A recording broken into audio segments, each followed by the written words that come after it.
the way that I speak sometimes. And I understand that. And I really appreciate you guys kind of working with me on that. But I want to tell the story about this beautiful baby boy that you guys see on my screen right there. His name is Isaiah Torres. His full name is Mauricio Isaiah Torres, but he was 6 years old. And what happened to him just should not happen on earth. This should never be the type of thing that should even be able to be reported. That's how deep this is for me, okay? Nonetheless, let's go ahead and get started. A father accused of killing his 6-year-old son by sexually assaulting him with a stick would allegedly pull his teeth out with pliers and force him to sleep in a dog cage, a court heard. And you guys did hear that correctly. I really prefer not to read that over again. If you need to, just rewind it. I really don't want to read that again. The jackass that you see on my screen right there, Mauricio Alejandro Torres, 50 years old. That dummy that you see on the right-hand side of my screen is the main subject of this particular story. And he is alleged to have violated his son in the worst way possible. His son on the right-hand side, Mauricio Isaiah Torres, and I'm going to refer to him as Isaiah to separate the differences in the names. He violated his son on a camping trip as punishment for eating a piece of cake without his permission.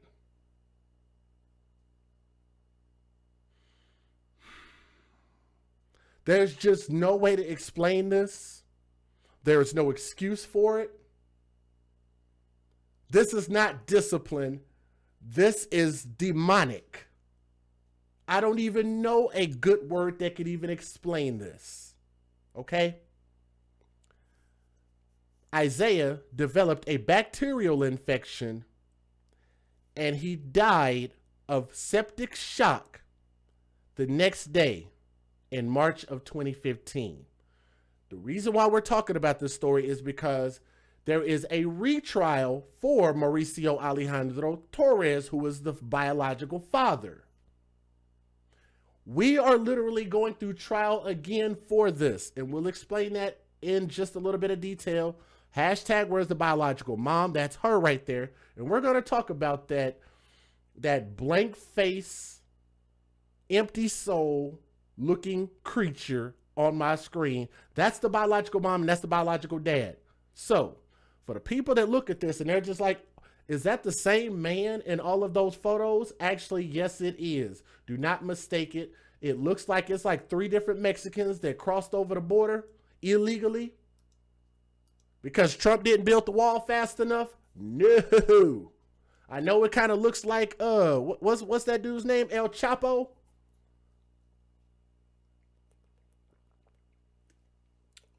That guy is the same guy. He's the big guy. He's the small guy. He's the old guy. He looks like 13 different types of dudes in all of these different pictures. Why is the mother smiling in the photo? There's just, sometimes a picture speaks a million words. Let me tell you guys about this. A jury heard on Monday that the 6-year-old's parents would allegedly beat their son with cables and shoes, and they gave him coal. And when I say coal, I mean coal as in C-O-A-L coal, like charcoal. They gave him charcoal in his Christmas stocking, according to the Arkansas Democrat-Gazette. They gave him charcoal as a Christmas present. Let's keep going. It gets a hell of a lot worse.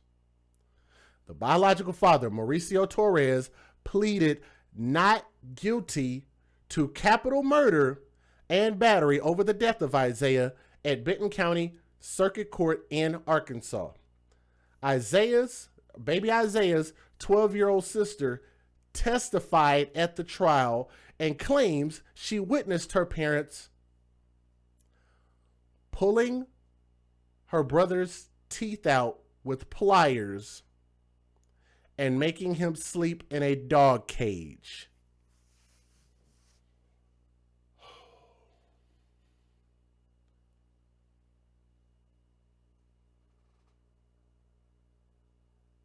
Do me a favor, guys. I know I'm gonna get lost for words at some points in this story, okay? But please help share this story. When you click the thumbs up, it helps our algorithm for YouTube. It helps more people see that we're alive. I would like for more people to have an opportunity to hear this story if they're up and want to kind of hear what's going on. So make sure you guys hit that thumbs up. Thank you for everybody that's already done so. His 12-year-old sister.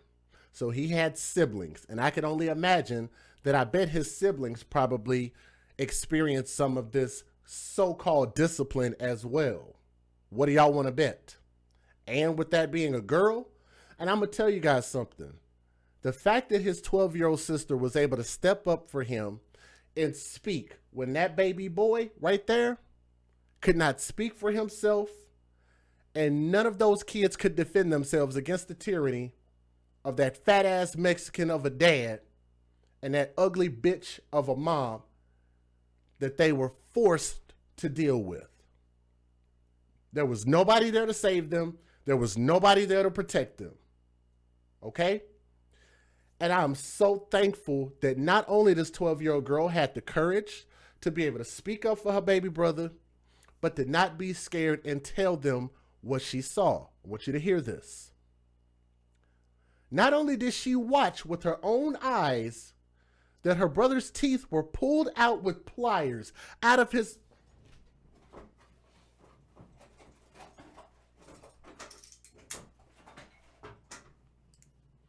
These are my work tools. Y'all see this, right?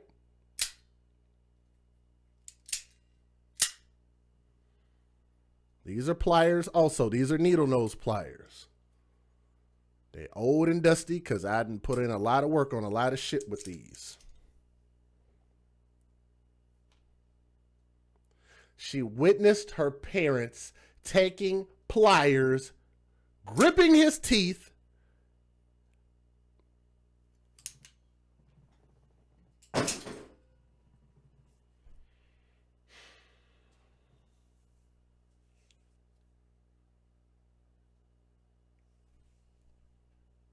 and made him sleep in a dog cage. She also says that the baby boy Isaiah was forced to stay in a large trash can for a month, while she would often act as a guard so he wouldn't escape to eat food.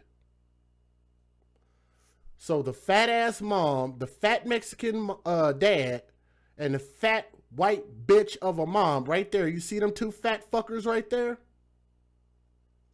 How many times have we seen stories just like this where fat people deny their children food while they gorge and gorge and gorge and get fat as shit? Clearly they know the value of sustenance. And this baby boy couldn't do anything to provide for himself. He can't go get a job anywhere. He can't cook his own food. He is completely dependent on what his parents provide for him.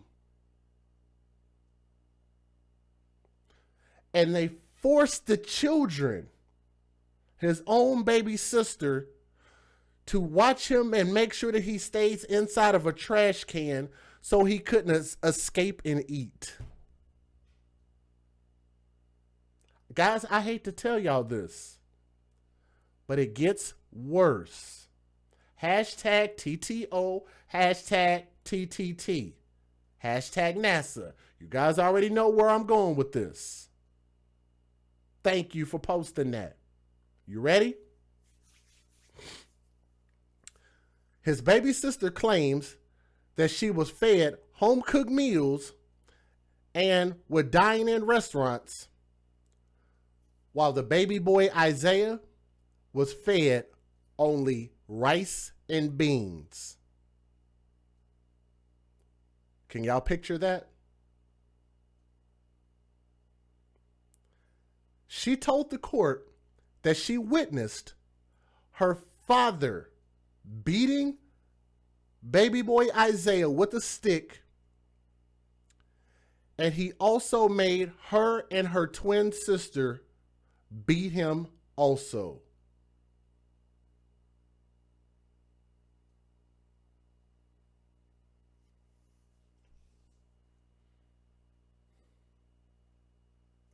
They forced these 12-year-old, that face, Jesus, sorry, I said I wasn't going to use the Lord's name in vain. I'm sorry.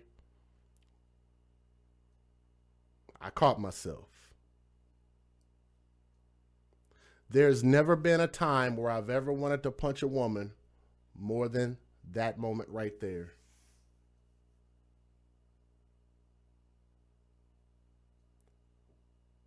I just would love to empty out the contents of her head and throw it off of a bridge.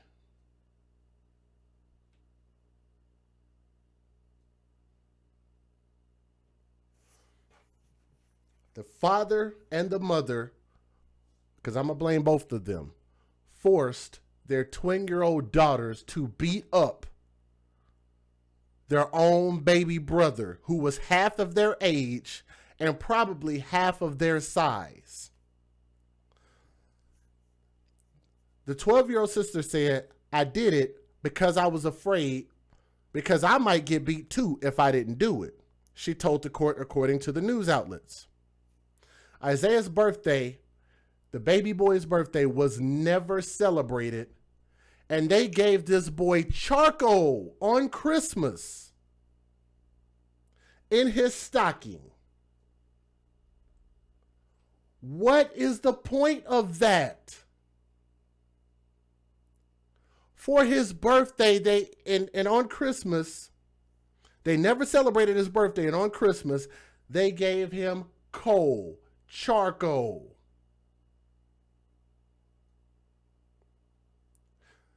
The sister also told jurors that she remembered her mother, and let me get her stupid face back up on this screen because she's just as guilty.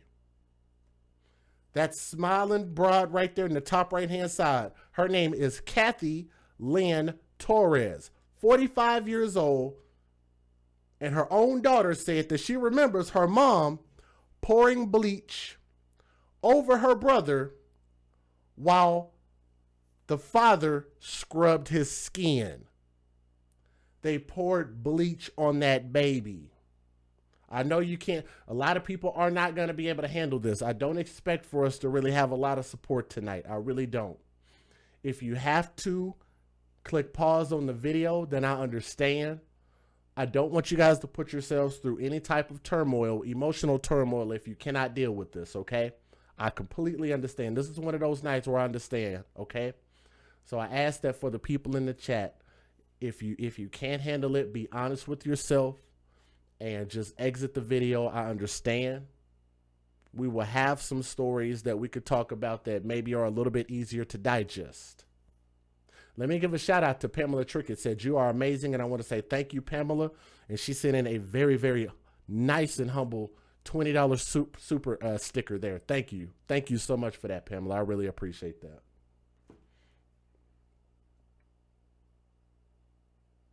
Let me also give a shout out to a couple people real quick. To Keyshawn in the chat.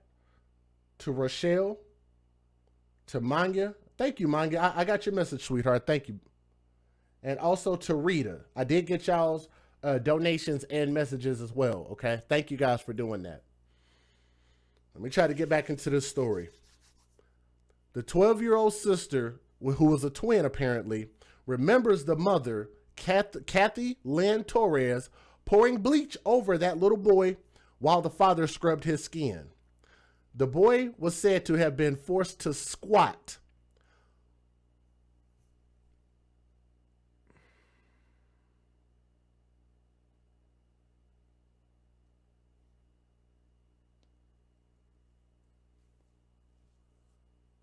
Sorry. Okay, here we go. Sorry.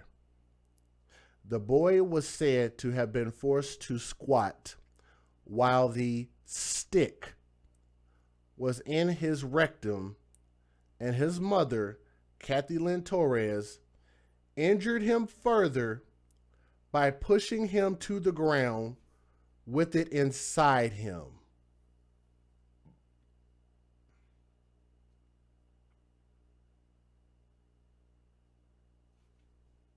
I'm so sorry about that, guys.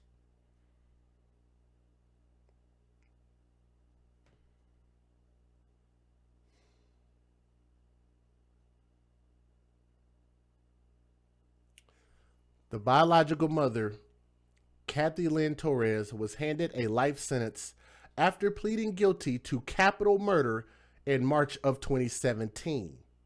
So again, I want you guys to remember how we got to this point, because yes, this did happen a while ago, but the father, the biological father, has a new trial. Mauricio Alejandro Torres was sentenced to death in November 2016.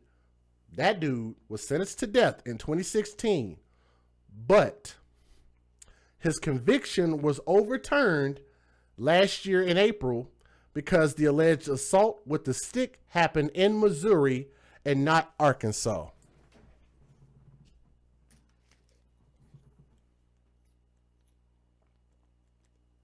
You are absolutely correct. YouTube has no coverage on this at all.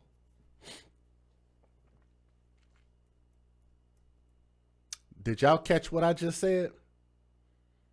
And for the people that are able to bear being here, thank you again. Make sure you guys click that thumbs up. Help share our stream and let other people know that we're live. Thank you to everybody that's already clicked the thumbs up to at least share support for this story. I'm going to read that part again. And I want y'all to know why his death sentence, the biological father, who was the mastermind, in my opinion, I believe he was the mastermind behind this. Why did they overturn his death conviction? Are you ready for this? They overturned his death conviction in November of 2016 because the alleged assault with the stick happened in Missouri and not in Arkansas. I'm begging you guys, somebody please help me find the logic in that.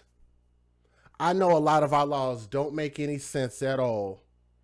And I know that that's the type of thing that we have to try to fix. But what kind of fucking sense does that make? Over a damn technicality? Really? Huh. Because I can't even, then that face, I got to get off of her face. I have to, because I'm going to say so many horrible things that I know people are going to unsubscribe for me for saying. So here we are. Capital murder offenses that carry the death penalty must have taken place in the state where the prosecution is being brought according to state law. Wow. Isn't that something? A damn technicality. Torres now faces a retrial at Benton County Circuit Court in Arkansas on Thursday after his original convictions were overturned on this technicality. Guys, that means if not for a retrial, he would have walked out of prison scot-free with no felony convictions. Y'all catch that? If you didn't hear what he did to his son, I don't even want to read it again. Now he faces life imprisonment or death if convicted of the murder charge, and 5 to 20 years in jail if he's convicted of battery. But of course, the life imprisonment or death would supersede that.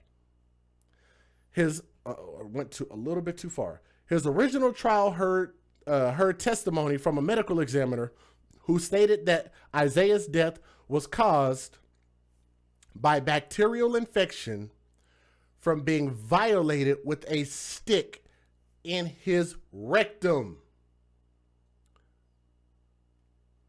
The medical examiner noted that Isaiah's nose, and thank you guys, a lot of you guys are sending in donations. Whenever y'all hear that click, that means somebody's donating.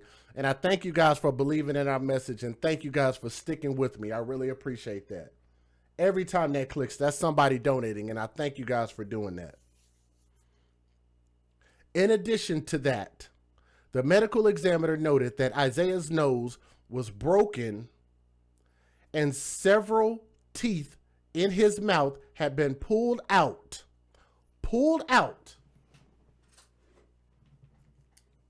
with pliers. Probably something simpler. Either pliers, vice grips, not even that it even matters. Several of his teeth had been pulled out, and he had numerous old and flesh wounds on his head. That means that somebody saw something and nobody said anything out of all those years that that baby boy was abused, and they just let it happen. Prosecutors used allegations of other instances of child abuse committed by Torres in Arkansas as grounds for the retrial on the murder charge. At the opening of his trial last week, the prosecution set out the horrific details of the case. Benton County Prosecutor Nathan Smith told jurors, "This is a story of abuse, torture, and murder of 6-year-old Isaiah. He suffered chronic child abuse syndrome. The pictures you will see are ugly and grotesque." Smith alleged Isaiah had been abused for 2 years before his death, and in March of 2015, when he was inflicted a death blow. During the first trial, it emerged Arkansas Department of Human Services investigated allegations of child abuse against Torres and his wife twice, 1 year before the death of their son. And they did not take him away. How did they miss all of that? When he had old wounds on his head, all over his body, and he had teeth pulled out of his mouth physically. Where was CPS? Where were the police? Matter of fact, how about we ask a more vital question? Where was the grandma, grandpa, relatives, cousins, sisters, brothers, anybody, uncles, aunts? Were these kids not in school? But I'll tell you this, I am not going to blame the 12-year-old twin girls for not going to school and reporting this, because guess what? I'm going to tell you this.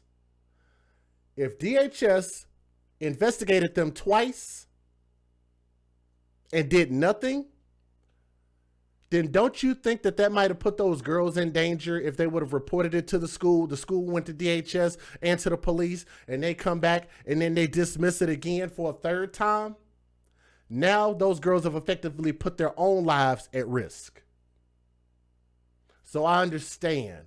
I understand a child. A child is 12 years old, and I cannot expect a child of a feeble mind like that to know or really even understand the gravity of what it is that they might need to do. Cannot put that on them, okay? Let me go ahead and give you guys the fair usage, and I'll let you guys take a look at our news videos. Let me go ahead and get started.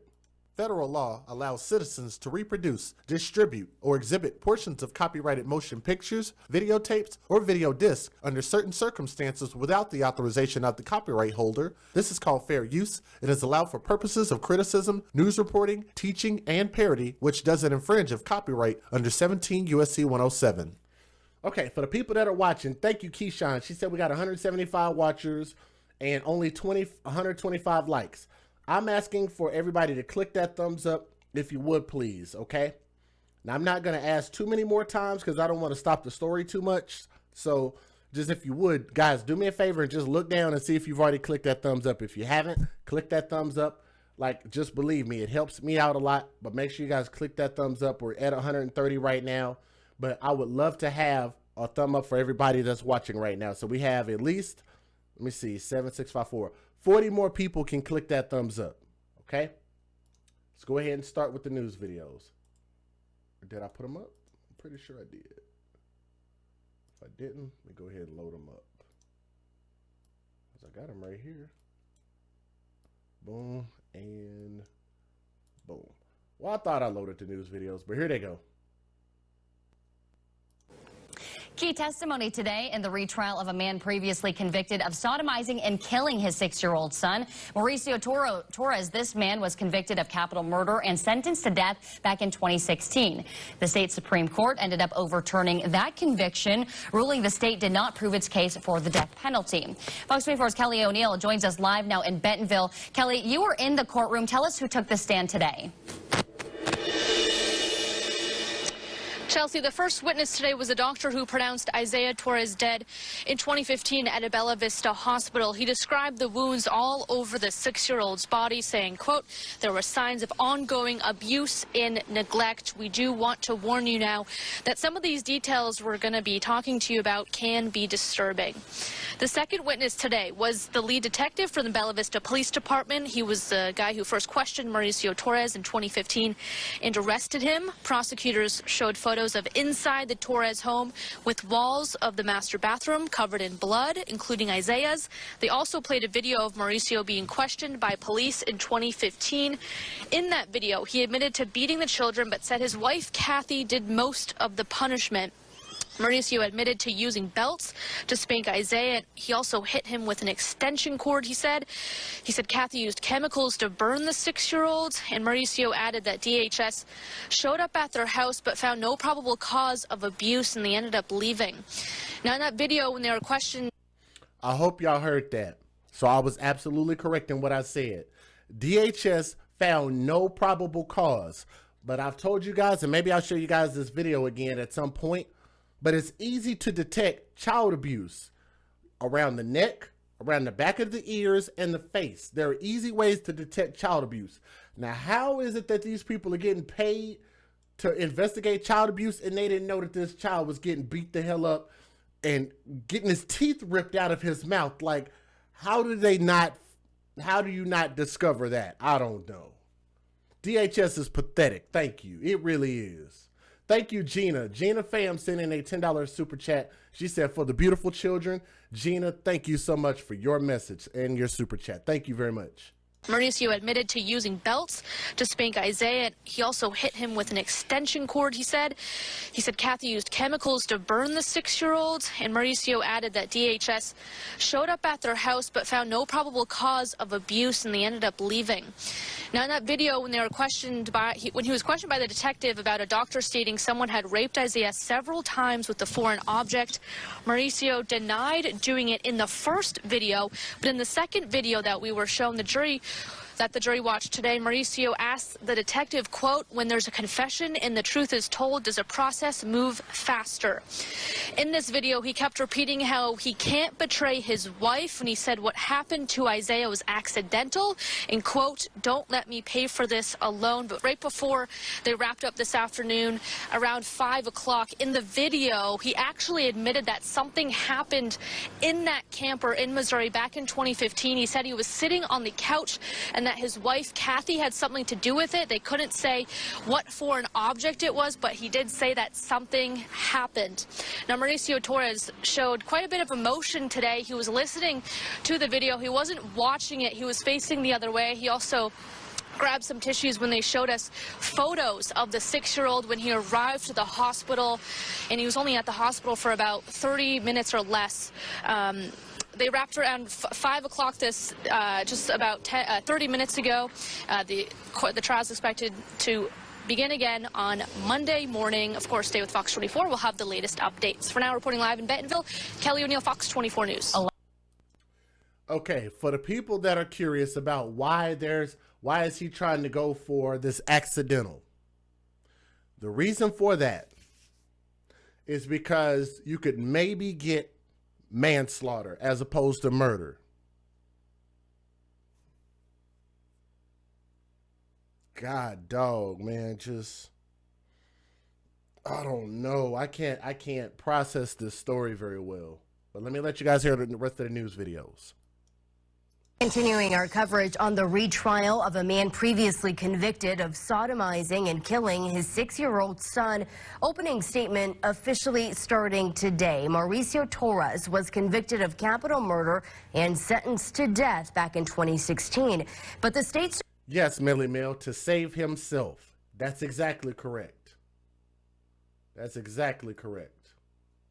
Convicted of capital murder and sentenced to death back in 2016. But the state Supreme Court overturned that conviction, ruling the state did not prove its case for the death penalty. KNWA's Kelly O'Neill joins us live now from Bentonville. And Kelly, you've been in the courtroom all day. What happened today? So essentially, he could have walked free from prison for violating his son like that if Arkansas didn't pick it up. Isn't that crazy? Let's listen at this. Jennifer, opening statements began at 1:30 this afternoon. Also, 3 witnesses took the stand. 2 of them were Isaiah Torres' kindergarten teachers. The other was an EMT that performed CPR on Isaiah Torres the day that he died. Mauricio Torres showed no emotion this afternoon, and when prosecutors were showing him photos of his son, he looked away.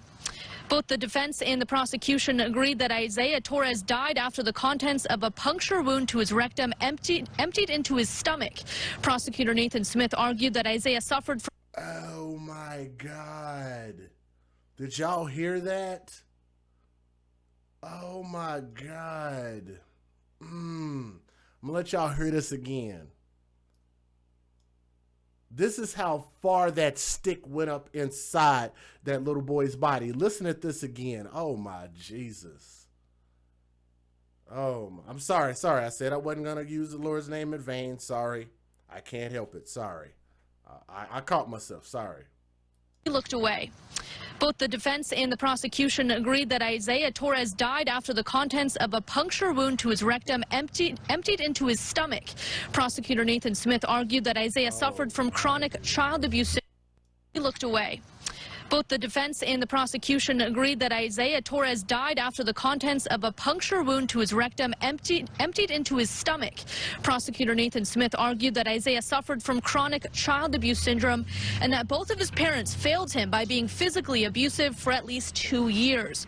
Defense attorney Bill James didn't argue the abuse, but told jurors they need to ask themselves this question: did his conduct show that Torres was aware Isaiah would die?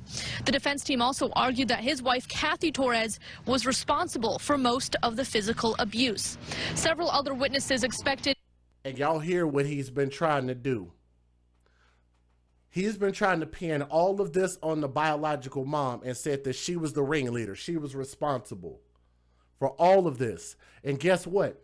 She got a life sentence. He was going to be sentenced to death except for this technicality. And if they hadn't caught him on that technicality in Arkansas, this dude would be free as a bird right now. Absolutely insane. To take the stand. That includes 2 doctors, one from the Arkansas State Crime Lab. The other is from the hospital where Isaiah Torres died.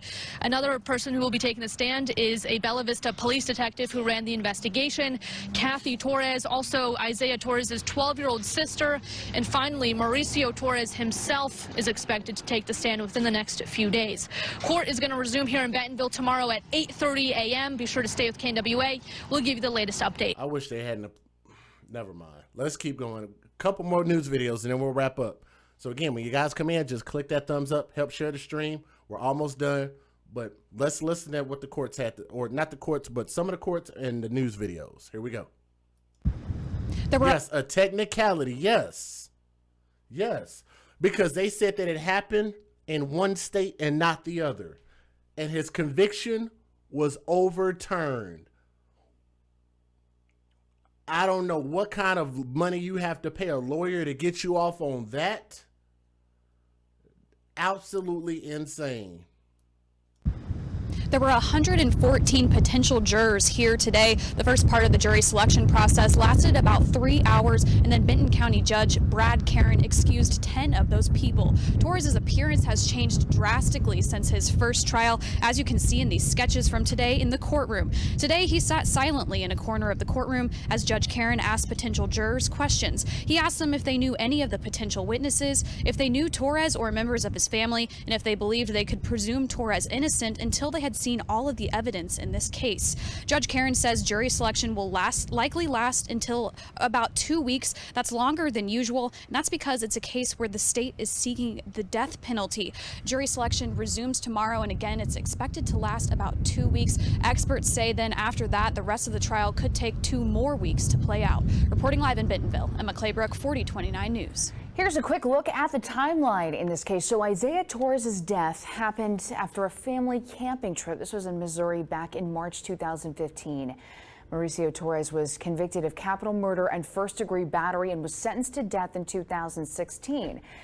Isaiah Torres' mother, Kathy Torres, pleaded guilty to capital murder in 2017 as part of a deal to avoid the death penalty.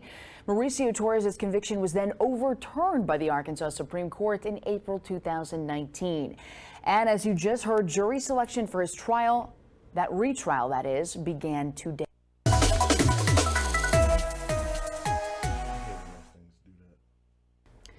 Both parents of Isaiah Torres will now be paying for their son's death. Kathy Torres will spend the rest of her life in prison after she pleaded guilty this week. Mauricio Torres is on death row. Today, for the first time, we're hearing what Mauricio Torres told police after Isaiah's death. 4029's Una Lee has this story. I deserve whatever I'm going to get. For the first time, we are hearing clips from one of the 3 interviews police conducted with Mauricio Torres. In the final interview, Mauricio confesses to the crime. I'm a criminal and a monster and all that, and especially, but I'm about to make you a hero, Bella Vista and all that, because he's going to solve this case for you. He admits Isaiah was sodomized during a family camping trip. Mauricio also admits it was not the first time. And you said that you did it once before. No, with the stick. I did that one for. I tell you how long before this last Sunday was that? A while. It was. Normally I was spanking. A forensic pathologist says Isaiah died when his rectum was torn, and chronic abuse for years contributed to his death. Mauricio says Kathy is equally guilty. The reason why she's not saying anything, because she doesn't want to implement herself to some extent, because she knows she's equally guilty. Captain Tim Cook is a leading investigator. The truth is what we need, and the truth is what... She's going to give me the needle, but... No. The truth is what everybody else needed to hear. And we spoke with Captain Cook soon after Kathy pleaded guilty to the crime. The perpetrators were the parents, the ones that are supposed to defend and take care of that child. Nobody wants to investigate this case, but again, we have a job to do as law enforcement, and again, I'm very happy with the outcome that we have. Mauricio's execution date has not been set, and Kathy will not be eligible for parole.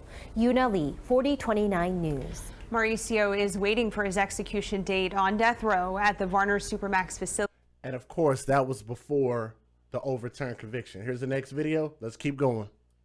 Lawyers question more than 100 potential jurors in a high-profile murder case. Good evening. Thanks for joining us.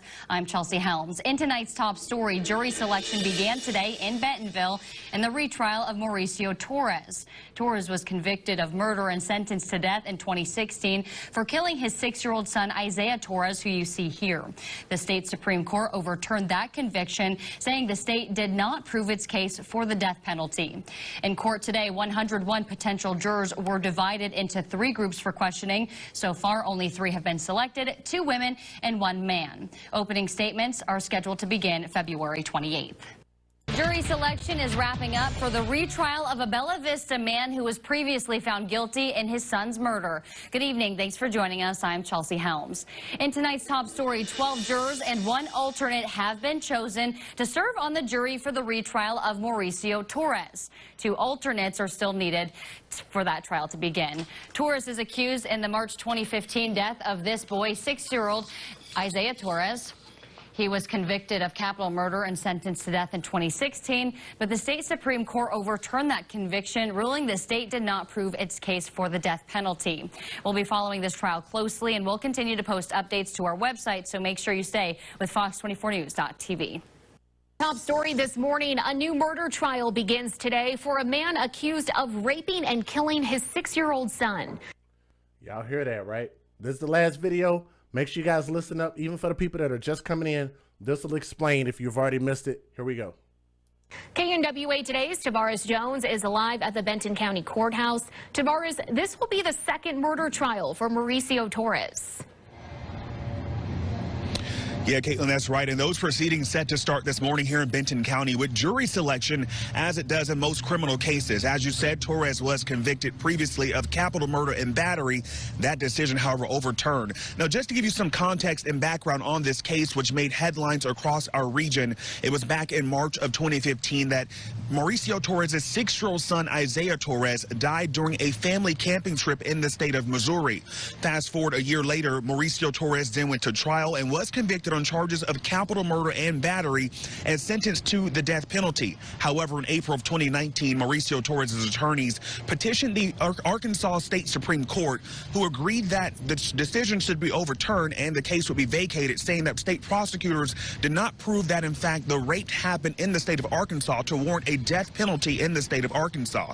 That case then thrown out, overturned. Here we are now 10 months later after that conviction was overturned, starting over again today as prosecutors work to prove again beyond a reasonable doubt that Mauricio Torres is guilty in his son's murder.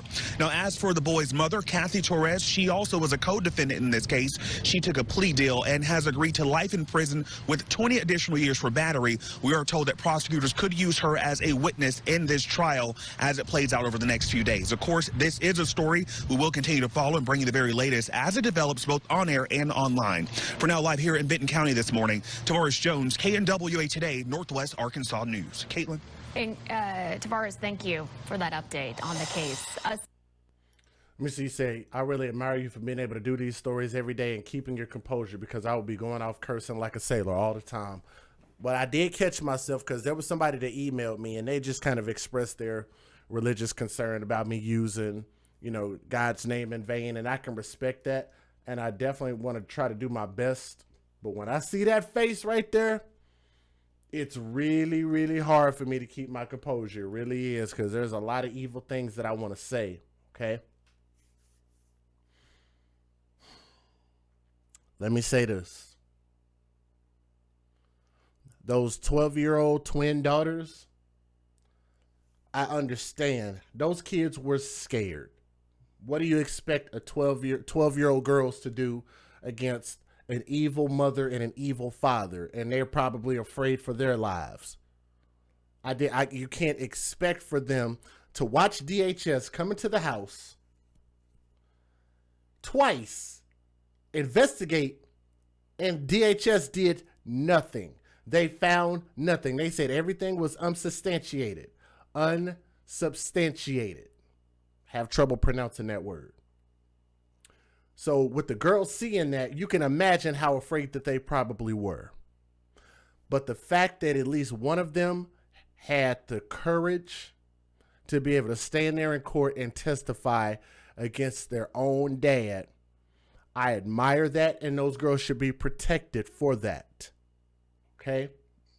If not for them giving an eyewitness account of what they saw, there's only, like, we really don't know what we would actually know about what this father actually did compared to what he admitted to, compared to what he tried to push off on the biological mom and say the majority of it was her fault. That's not a man. That is a demon walking the earth. Somebody needs to take him somewhere, stand him upside down, and castrate that bastard. And watch him bleed out really, really slowly. For the biological mom, they should do the same thing to her. Hashtag TTO. Take her ovaries, shove them down her throat. Launch these two bastards into space. Those twin girls that they had, Lord knows how messed up that they're probably going to be from what they saw, from what they had to go through, and knowing that they might feel guilty for their baby brother dying. And it's not their fault at all. Everybody around this baby boy Isaiah, who only lived to be 6 years old, his life was literally hell from the moment he was brought onto this earth. Now, I can't imagine why people who have the ability to not produce children will produce a child and do that to a child like that, who cannot speak for himself, nor can they defend himself against the tyranny of his own damn parents. That little boy could have grown up into being anything. His parents did everything in their absolute power to make sure that he wasn't going to grow up to be anything.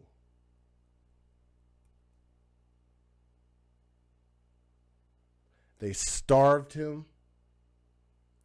They beat him. They cut him. They embarrassed him. They had his own twin sisters beat him, forced those kids to beat up their own brother.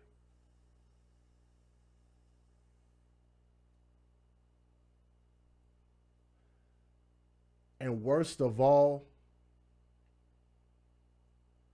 they lied and misrepresented the fact that they sodomized this boy to the point to where